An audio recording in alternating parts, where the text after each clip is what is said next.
Caribbean premier league 2024 21வது போட்டி Guyana Amazon Warriors Saint Kitts Nevis Patriots கடையில் நடக்கும் போது அதோட ஃபேண்டசி ப்ரிவியூ பார்க்க போகிறோம். கயானா அமேசான் வாரியர்ஸ் 5 போட்டிகளில் 3 போட்டிகளில் ஜெயிச்சிருக்காங்க. முதல் 3 போட்டிகளில் ஜெயித்தாங்க. கடந்த 2 போட்டிகளில் தோற்றுருக்காங்க. தோல்வியிலேருந்து வெளியில் வருவாங்களா? குறிப்பாக அவங்க கேப்டன் இம்ரான் தஹீர் இருக்கிற வரைக்கும் ஜெயித்தாங்க. கேப்டன்சி மாறிச்சு. இம்ரான் தஹீரோட இன்ஜுரி காரணமாக சாய்ஹோப் தலைமையில் இன்னும் ஜெயிக்கலை. சாய்ஹோப்பு முதல் வெற்றியை தேடிக்கிட்டு இருக்காரு. இனி வர போட்டிகள் எல்லாமே கயானாவில் தான் இருக்க போகுது. கயானா அமேசான் வாரியர்ஸுக்கு அந்த வகையில் அவங்க ஹோம் அட்வான்டேஜ் எடுத்துப்பாங்களா? ஆனால் இந்த சீசனில் அவ்வளவா ஹோம் அட்வான்டேஜ் இல்லாமல் தான் போய்கிட்டு இருக்குது. செயின்ட் கிட்ஸ் நெவிஸ் பாட்டியர்ஸ் கிட்டத்தட்ட வெளியில் இருந்தால் சொல்லணும். தியரிட்டிக்கல் சான்ஸ் அப்படின்லாம் சொல்லி உள்ளே வச்சுருக்கலாம் அப்படின்னா சொல்லலாம். இந்த டீம் பொறுத்த வரைக்கும் 8 போட்டிகளில் ஒரே ஒரு வெற்றியை மட்டுமே பதிவு பண்ணியிருக்காங்க. இந்த போட்டி இது இல்லாமல் ஒரு போட்டி இருக்குது. ரெண்டுலேயுமே ஜெயிச்சா கூட அதிகபட்சமாக 6 பாயிண்ட்ஸ் தான் அவங்களால எடுக்க முடியும். ஏற்கனவே எல்லா டீமுமே மினிமம் 6 பாயிண்ட்ஸ் வச்சுருக்காங்க அப்படின்ற அந்த இடத்துல எலிமினேட்டட் அப்படின்னு தான் சொல்லணும். முழுமையான வீடியோ பாருங்கள். கண்டிப்பாக தேவையான விளக்கங்கள் கிடைக்கும். அதை பேஸ் பண்ணி உங்களோட ஓன் டீமை க்ரியேட் பண்ணலாம். @MSI Cricket 11 அப்படின்னு சர்ச் பண்ணி டெலகிராமில் ஜாயின் பண்ணிக்கோங்க. குழப்பம் இருந்ததுன்னா டாப் கமெண்டில் லிங்க் இருக்குது, கிளிக் பண்ணி ஜாயின் பண்ணிக்கோங்க. ப்ரொவிடன்ஸ் ஸ்டேடியம் கயானாவில் தான் இந்த மேட்ச்சு. மழை இல்லைங்கிற ஃபோகாஸ்ட்டு. செப்டம்பர் 21 4:30 AM இந்த மேட்ச் ஸ்டார்ட் ஆகுது. நம்மளோட டைம் 4:30 AM அப்படின்னா கூட அவங்க time evening 7 PM night match அப்படின்னால டியூ ஃபேக்டர் கன்சிடரபுளாக இருக்கும். நிறைய நேரங்களில் ஃபோகாஸ்ட் இருக்கும்போது டியூ ஃபேக்டர் அவ்வளோவா யோசிக்க தேவையில்லை. பட் ஃபோகாஸ்ட் இல்லை அப்படின்றதுனால இங்கே டியூ ஃபேக்டர் டெஃபினட்டாக இருக்கும். அதனால் சேசிங் ப்ரிஃபர் பண்ணுவாங்க. சேசிங்க்கு அதிக வெற்றியும் கிடச்சிருக்கு. இது வரைக்கும் 44 போட்டிகளில் 18 பேட் ஃபஸ்ட்டு, 25 சேசிங்கு, ஒரு டைம் மேட்ச் இருந்திருக்கு. 149 நியூட்ரல் ட்ராக்காக கன்சிடர் பண்ணணும்.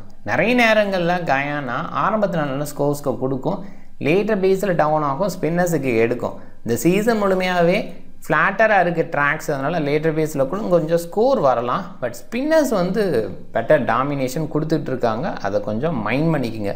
ஸ்டில் முதல் போட்டி அப்படின்றனால பேசர் கூட உள்ளே வரலாம். இனிஷியல் ஸ்விங் கூட கிடைக்கலாம். அதை ஆன் டைமில் பார்த்துக்குங்க.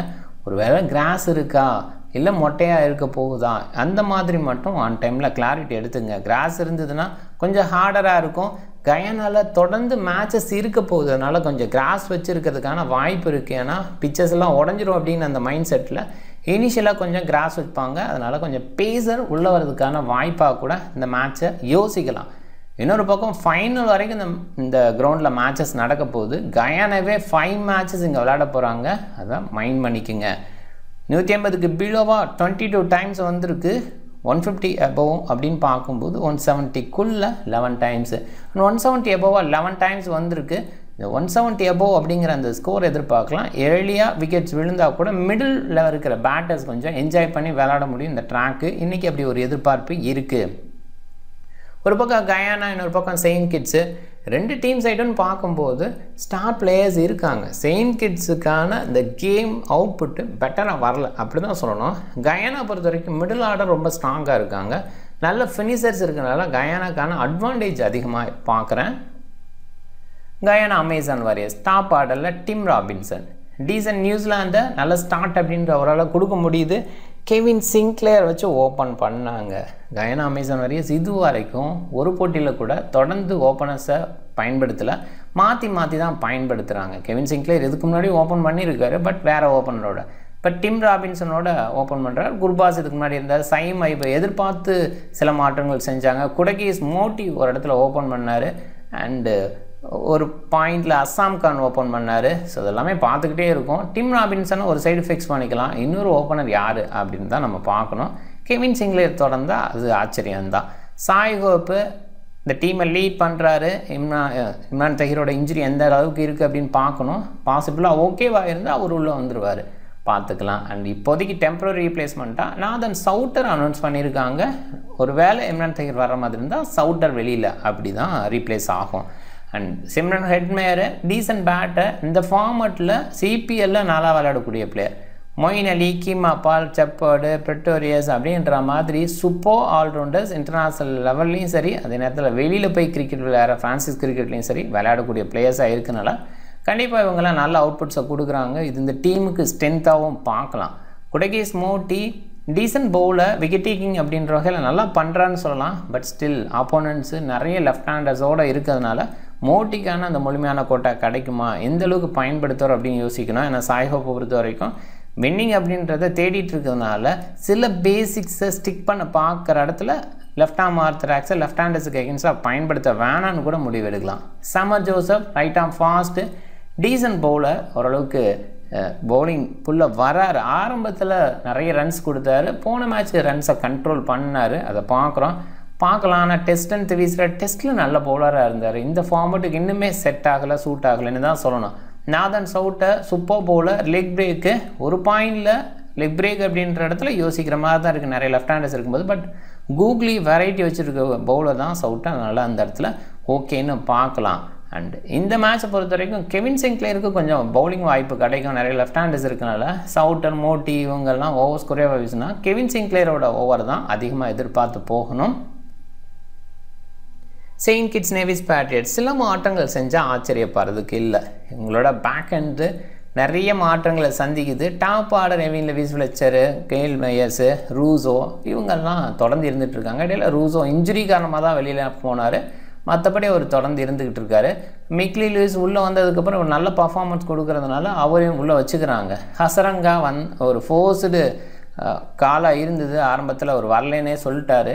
அந்த இடத்துல ரீப்ளேஸ் பண்ணலாம் யோசிச்சாங்க, திருப்பி ஹசரங்கா பக்கமே போய் கால் பண்ணாங்க, இப்போ விளையாடுறாரு. ஜோசுவா டா சில்வாவை போன மேட்ச் தான் எடுத்து வந்தாங்க. ஒடேன் ஸ்மித்துக்கு வாய்ப்பு ஆரம்பத்தில் கொடுத்தாங்க, மிடில் ட்ரா பண்ணாங்க, அதுக்கப்புறம் மறுபடியும் கொடுக்குறாங்க. ரியான் ஜானுக்கும் அந்த மாதிரி ஒரு இடத்துல தான் பார்க்குறோம். நோக்கியா அண்டு சம்சி கூட இடையில ஒரு சின்ன பர்சனல் மேட்டராக வெளியில் போயிட்டு திருப்பி உள்ளே வந்துட்டார் அப்படின்றத பார்க்குறோம். இந்த டீம் அப்படி ஒரு கால்லாம் பண்ணாங்க. கண்டிப்பாக ஒரு இன்ஜுரி பிரச்சனை, இந்த மாதிரி நிறைய விஷயங்கள் இந்த டீமுக்கு ப்ராப்ளமாக இருந்ததுன்னு சொல்லப்போனால் நுவான் துசாராவை ஆரம்பத்தில் புக் பண்ணாங்க, அவர் ஃபிங்கர் இன்ஜுரி காரணமாக இப்போ ரீசெண்டாக விளையாடலை அப்படின்றது இருக்குது. ஸோ அதுவுமே இந்த டீமுக்கு பின்னடைவு. ஹசரங்காவுக்கு ஆரம்பத்தில் இன்ஜுரி இருந்தது, அண்டு சிக்கந்தர் ராசா வரதாக வராமல் இருந்துட்டார். ஸோ அது ஒரு விஷயம். சர்ஃபேன் ரூதர்ஃபோர்டு தனிப்பட்ட முறையில் விலகிட்டார், அதை நம்ம பார்க்குறோம். கிறிஸ்டியன் ஸ்டப்ஸு இவரும் பார்த்திங்கன்னா சவுத் ஆஃப்ரிக்காவுக்கு விளையாட போயிட்டார். ஸோ இதெல்லாமே செயின்ட் கிட்ஸ் நேவிஸ் பேட்ரியட்ஸுக்கு பின்னடைவு. அதை தாண்டி யோசித்தா இந்த பேட்டர்லாம் நல்ல பேட்டர்ஸ், அதை ரொம்ப பார்க்க வேண்டியது இருக்குது. சூப்பர் பேட்டர்ஸு, பேட்டிங் டெப்த்து மட்டும் இல்லை, பவுலிங் பேஸ்லேயே நோக்கியா சம்சி 2 பேரே போதும் அந்தளவுக்கு. கூடவே இப்போ பார்த்திங்கன்னா ஹசரங்கா லேட்டாக ஆடானார். கெயில் மேயர்ஸோட பவுலிங் வேறு இருக்குது. ஒடேன் ஸ்மித்து என்ன மாதிரி எண்டில் பவுல் பண்ணார் நமக்கு தெரியும். இது கூட நம்ம யோசிக்கிற இடத்துல ட்ரேக்ஸ் இருந்தார். ஆனால் டாமினிக் ட்ரேக்ஸு ஆரம்பத்தில் நிறைய ரன்ஸ் கொடுத்ததுனால அவருக்கான வாய்ப்பு தொடர்ந்து இல்லாமல் போச்சு. இதெல்லாமே பார்த்தோம். ஓவராலாக சில மாற்றங்கள் இந்த டீம் சைடு எதிர்பார்க்குறோம் இன்றைக்குமே. ஏன்னா பெஞ்ச் பிளேயர்ஸுக்கு வாய்ப்பு கொடுக்கணுங்கிற ஆங்கிளில் போவாங்கன்னு தோணுது, பார்த்துக்கலாம்.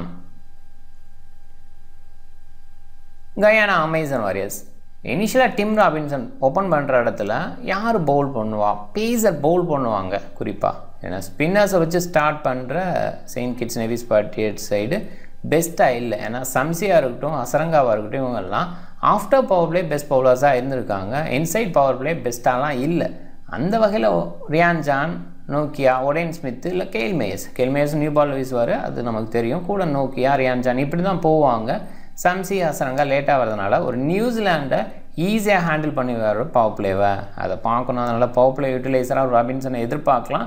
சிங்க்லேர் டெஃபினட்டாக எக்ஸ்ட்ரா பேஸில் காலியாக வாய்ப்பு இருக்குது, ஓரளவுக்கு டீசன்ட் பிளேயர், அதில் டவுட்டே இல்லை, அதை பார்த்துக்கலாம்.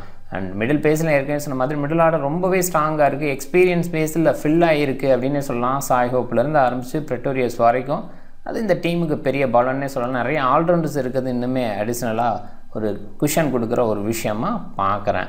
அண்ட் இந்த சைடுன்னு பார்க்கும்போது டாப்பான பேட்டர்ஸ் ஓகேவாக இருந்தால் கூட இங்கே எவின் லெவிஸ்லாம் அந்தளவுக்கு கிரேட்டாக இல்லை. ஒரு செஞ்சுரி அடிச்சார், அதுக்கப்புறம் பார்த்தீங்கன்னா சிங்கிள் டிஜிட்டு அந்த ரேஞ்சிலேருந்து தாண்டவே கஷ்டப்பட்டுருக்காரு. ஃப்ளெச்சர் கொஞ்சம் ஸ்டெடி பண்ணி ஆட பார்க்குறாரு, கேப்டனாக இருக்கிறதுனால, மற்ற எல்லோரும் சுமாராக இருக்கிறதுனால இவர் கொஞ்சம் ஸ்டெடி பண்ணி போக பார்க்குறாரு. அண்ட் இனிஷியல் ட்ராப்ஸஸில் இருந்து அதை பெருசாக கேபிட்டலைஸ் பண்ணுறாரு. அதுதான் இது வரைக்கும் நடந்திருக்கு. ஏயர்ஸும் ஒரு மேட்ச் மட்டும் பெட்டராக இருந்தார், மற்ற மேட்ச்சில் ஒரு ஸ்டார்ட் கிடச்சா கூட கன்வெர்ட் பண்ணலை. ரிலீவர்ஸும் ஒரு சில மேட்சஸ் குயிக்காக ஆடினார் அப்படின்னு சொல்லலாம். லூயிஸ் அவர் இடத்துல ஓகே விளையாண்டுட்டுருக்கார். பேக் எண்டில் ஹசரங்கா சில மேட்சஸ் பண்ணி கொடுத்துருக்காரு. அண்ட் அதுக்கப்புறம் பார்த்திங்கன்னா அந்தளவுக்கு எக்ஸ்பீரியன்ஸ் இருக்கிற மாதிரி பேட்டர்ஸ் இல்லை. ஸோ இது இந்த டீமுக்கு பின்னடைவு. அதனால் கயானா அமேசான் வாரியர்ஸ் ஜெயிக்கிறதுக்கான வாய்ப்புன்னு பார்க்குறேன். பவுலிங் ஆப்ஷன்ஸ்னு பார்க்கும்போது கொஞ்சம் ஹெவி. நான் ஏற்கனவே சொன்ன மாதிரி இந்த டீமுக்கு ஆல்ரவுண்டர்ஸ் நிறைய இருக்காங்க. அண்ட் மோட்டி கூட பேட் பண்ண முடியாது, மைண்ட் பண்ணிக்கோங்க. இங்கே நிறைய லெஃப்ட் ஹேண்டர்ஸ் இருக்காங்க ஸோ டாப்பில். ஸோ அதனால் மோட்டி பேக் ஹேண்டில் வந்து பவுல் பண்ணுறதுக்கான வாய்ப்பு. ஸோ அந்த இடத்துல மோட்டி மிஸ் பண்ணலாம், லெஃப்ட் ஹேண்டர்ஸ் இருக்காங்க அப்படின்னு யோசிக்கிறது கொஞ்சம் பிளண்டராக கூட போய் முடியலாம். ஏன்னா பேக் ஹேண்டில் வந்து வீசும்போது பவுலிங் விக்கெட்டு கூட நிறைய விழலாம், அதை மைண்ட் பண்ணிக்கோங்க. Keemo Paul Pretorius and Nathan Sowter full quota வீசுறதுக்கான வாய்ப்பு. கீமா பால் பிரட்டோரியஸ் எண்ட் ஓவரில் போன மேட்ச் வீசினாங்க, அதே மாதிரி கண்டினியூ ஆக வாய்ப்பு. அண்ட் ரொமாரியோ செப்பர்டு வித்ரா பண்ணார். ஸோ நான் இந்த சீரியஸில் விளையாட போகிறதுலண்டு, பட் ஃபோர்ஸ் கால் மறுபடியும் பண்ணி உள்ளே கொண்டு வந்திருக்காங்க. அவருக்கான பவுலிங் போன மேட்ச்சில் இல்லை, பாசிபிளாக சில லெஃப்ட் ஹேண்டர்ஸுக்கு எகென்ஸ்டாக பயன்படுத்த முடியலைங்கிறதுனால ஒரு ஃபாஸ்ட் பவுலர் சைடு மூவ் பண்ணணும்னா செப்பர் சைடு மூவ் பண்ண வாய்ப்பு. ஆனால் பேட்டிங்கில் போன மேட்ச் நல்லா டிஸ்பிளே கொடுத்தாரு. Kyle Mayers, Hasaranga, Odean Smith, Ryan சான், நோக்கியா அண்டு சம்சி இங்கே பவுலிங் ஆப்ஷன்ஸாக இருக்காங்க. அதில் ஹசரங்கா, நோக்கியா, சம்சி 3 ஓவர்ஸீஸ் அவங்களுக்கான முழுமையான கோட்டா கிடைக்கும். ரியான் சான் எண்டில் நல்லா வீசுகிறார், ஓரளவுக்கு டீசன்ட் பவுலிங். கொஞ்சம் ரன்ஸுக்கு போகிறாருங்கிற ப்ராப்ளம் இருந்தால் கூட எண்டில் கொஞ்சம் பெட்டராக வீசுகிற ஃபீல்டு இருக்குது அண்ட் விக்கெட் டேக்கிங்கில் இருக்கிற ஃபீல்டு இருக்குது. அதனால் நோக்கியா அண்டு ஜான் வந்து எண்ட் ஓவரில் வீச வாய்ப்பு. என்னோட மைண்டில் டாப் 14 அப்படின்னு பார்க்கும்போது லெவிஸ் கொஞ்சம் கஷ்டப்படுறாரு, அந்த இடத்துல விட்டு கூட யோசிக்கலாம். டிம் ராபின்சன் நான் ஏற்கனவே சொன்ன மாதிரி ஆப்போனண்ட்டில் ஃபாஸ்ட் பவுலர்ஸ் தான் இருக்காங்க. நியூசிலாண்டை ஃபாஸ்ட் பவுலரை ஈஸியாக ஹேண்டில் பண்ணுவாங்க. அது கொஞ்சம் பாசிட்டிவ் மைண்ட் செட்டு டிம் ராபின்சனுக்கு ஏற்படுத்தலாம். இங்கேயுமே ஒரு ஸ்டார்ட் கொடுக்குறாரு, 30 அந்த ரேஞ்சுக்கு ரன்ஸை கொடுத்துட்றாரு, நல்லா பாயிண்ட்ஸ் எடுத்து கொடுத்துட்றாரு, அதை பார்க்குறோம். ஃப்ளெச்சர் பாசிபிளாக க்ளோவ் பாயிண்ட்டு, ஒரு இடத்துல க்ளோவ் பாயிண்ட் இந்த மேட்ச்சில் கிடைக்காது. ஏன்னா ஜோசா சில்வா இருக்கிற பட்சத்தில் ஆண்ட்ரூ ஃப்ளெச்சர் க்ளவ் ஒர்க் பண்ண மாட்டார். ஸோ அப்போ ஆண்ட்ரூ ஃப்ளெச்சரை மிஸ் பண்ணி கூட யோசிக்கலாம். பட் விக்கெட் கீப்பர் ஆப்ஷனில் சாய் ஹோப் இல்லை, சாய் ஹோப் தான் க்ளவ் ஒர்க் பண்ணுறாரு. பட் ஆப்ஷனில் அவர் இல்லாததுனால ஃப்ளெச்சர் சைடு தான் நம்ம போக வேண்டிய அவசியம் இருக்குது, அதனால் அங்கே எடுத்துக்கலாம். மெய்யர்ஸு, சாய் ஹோப்பு உங்களாம் டீசன்ட் டாப் ஆர்டரில் இருக்கிற பிளேயர்ஸு. ரிலி ரூஸோ ஓரளவுக்கு டீசன்ட் பிளேயர், ஸ்டார்ட் கிடச்சிருச்சுன்னா பெருசாக கன்வெர்ட் பண்ணுவார். சிம்ரன் ஹெட்மேயர் கேச்சிங் பொசிஷனில் நிற்கிறது ஒரு பாசிட்டிவ், அது இல்லாமல் டீசெண்டான ஸ்டார்ட் கொடுக்குறாரு. Moeen Ali, Hasaranga, Keemo Paul, Shepherd, Pretorius இவங்கெல்லாம் ஆல்ரவுண்டர்ஸு, டபுள் ஆப்ஷன்ஸு மிஸ் பண்ணுறது காஸ்ட்லியாக போகலாம். அண்ட் நோக்கியா, சம்சி 4 ஓவர் கோட்டா கண்டிப்பாக வீசுகிறாங்க, ஓரளவுக்கு டீசெண்டான போலிங் கொடுக்க முடியுது, அந்த பேஸில் கன்சிடரபிள். பிக் பேஸில் ராபின்சன், ரிலி ரூஸோ குறைவாக பிக் பண்ணியிருக்காங்க. 2 பேரும் நல்ல அவுட்புட் கொடுக்க வாய்ப்பு இருக்குது. குறிப்பாக ரிலி ரூஸோ லெஃப்ட் ஆர்ம் ஸ்பின்னரு, அதே நேரத்தில் லெக்கி, அவங்களுக்கு எகென்ஸ்டாக ஒரு டீசென்ட் அவுட்புட் கொடுக்கலாம் அப்படின்ற அந்த நம்பிக்கை இருக்குது. டிம் ராபின்சன் ஏற்கனவே சொன்ன மாதிரி டாப்பில் பேசருக்கு எகென்ஸ்டாக டீசெண்டாக விளையாடுறார். ரியான் ஜான் எண்டோரில் வீசுகிற இடத்துல யோசிக்கிற மாதிரி இருக்குது. நாதன் சவுட்டர் லேட்டர் பேஸில் பவுல் பண்ணலாம், லெக்கி அண்ட் அந்த வகையில் விக்கெட் எடுக்கிறதுக்கான வாய்ப்பு. மையர்ஸு, மொயின் அலி, ஹசரங்கா இவங்களை நிறைய பேர் கேப்டனாக ட்ரை பண்ணியிருக்காங்க. மொயின் அலி ஆப்வியஸாக டாப்பில் பவுல் பண்ண வாய்ப்பு இருக்குது, ஸோ அந்த இடத்துல யோசிக்கலாம். Shai Hope, Keemo Paul and Romario Shepherd இவங்களையும் யோசிங்க. சில லெஃப்ட் ஹேண்டர்ஸ் இருக்கலாம், ரொமாரியோ செப்பர்டோட பவுலிங்க்கு போகலாம், இல்லை அவருக்கு பதிலாக ஒரு ஆல்ரவுண்டர் சைடு நம்ம யோசிக்கலாம், பிரட்டோரியஸை யோசிக்கலாம்னாலும் கண்டிப்பாக யோசிங்க. டீசெண்டான பவுலிங் அவரால் கொடுக்க முடியுது அண்ட் வெரைட்டி கொடுக்க முடியும். அண்ட் கயானாவில் ப்ராக்டிஸ் ஹெவியாக இருக்குது, ஸோ அந்த பேஸ்லேயும் அங்கேயுமே ஒரு நல்ல அவுட்புட் பிரட்டோரியஸ்லேருந்து வரலாம், அதனால் அவரை முயற்சி பண்ணலாம். டீம் பாருங்கள், டிம் ராபின்சன், சாய் ஹோப்பு ஏற்கனவே சொன்ன ரீசன் தான் டிம் ராபின்சனுங்க. அண்ட் சாய் ஹோப்புக்குன்னு சொல்லும்போது க்ளோவ் அவர்கிட்ட தான் இருக்கும், அந்த பாயிண்ட் பாருங்கள். அண்ட் ஃப்ளெச்சருக்கு பதிலாக நீங்கள் கொஞ்சம் வித்தியாசமாக ட்ரை பண்ணணும், ஜோசா சில்வா தான். ஆனால் ஃப்ளெச்சர் கொஞ்சம் ஸ்டடி பண்ணி எடுத்துகிட்டு போகணும்னு நினைக்கலாம். நீ வர மேட்சஸில் 2 மேட்ச் தான், ஜெயிச்சாலும் ஒன்றும் வாய்ப்பில்லை அப்படிங்கும்போது ஒரு காஜ் ஆடிட்டு போகலாம் அப்படின்னு தான் தோணுது. நல்லா ஃப்ளெச்சர் ஓரளவுக்கு டீசென்ட் ஸ்கோர்ஸ் பண்ண முடியும்.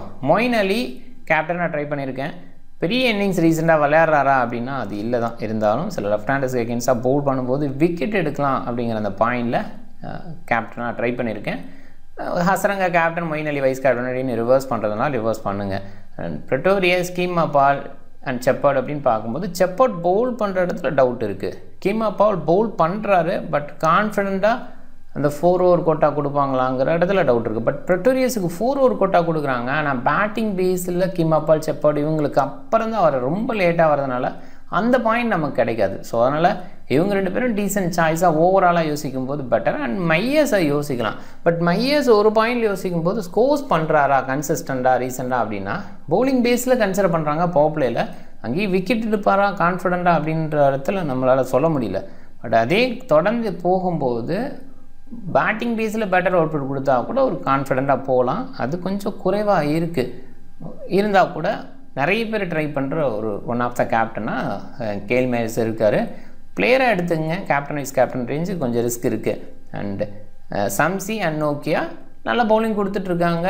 ஸ்கோர்னு பார்க்கும்போது இங்கே ஆவரேஜ் 150 அந்த ரேஞ்சு தான். ஸோ அதனால் bowler side captain vice captain அப்படிங்கிற மாதிரி முயற்சி பண்ணலாம். But most probably allrounder side போகிறது சிபிஎல்லில் நல்ல சாய்ஸஸாக இருந்திருக்கு. அதை முயற்சி பண்ணி பாருங்கள். நீங்கள் டிஃப்ரெண்ட் டீமை ட்ரை பண்ணுங்கள். இந்த வீடியோ பிடிச்சிருந்தால் லைக் பண்ணுங்கள், உங்கள் ஃப்ரெண்ட்ஸுங்களுக்கு ஷேர் பண்ணுங்கள், சேனலை சப்ஸ்கிரைப் பண்ண மறக்காதீங்க. மிக்க நன்றி.